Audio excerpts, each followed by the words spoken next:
You can now view and edit documents and spreadsheets from within a canvas. This is really helpful if you want to cross-reference a number of things instead of having many tabs open.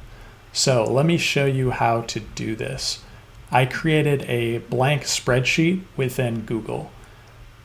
Go to Share, and then make sure that it says anyone with the link is a viewer. Copy that link, and then click Capture, choose the iframe, and enter that link in. And then when you click Capture, it's going to show up on the canvas.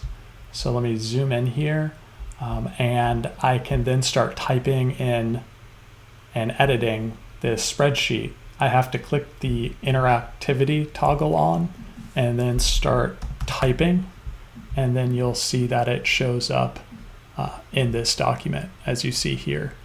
So let's show this side by side. The other benefit is I can draw on top when it's not in interactivity mode. So if there are multiple people collaborating on this canvas, we could add different things. Of course, it won't show up here, but you'll have it within this canvas. So, all right, let's type in test. And as you see here, it shows up. Let me zoom in and try this one more time. Cool.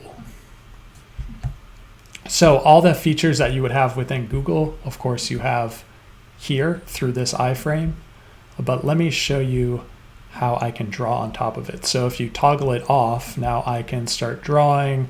I can use the arrow to point something out. And of course, this doesn't show up here, but it would show up for any of the collaborators on this board.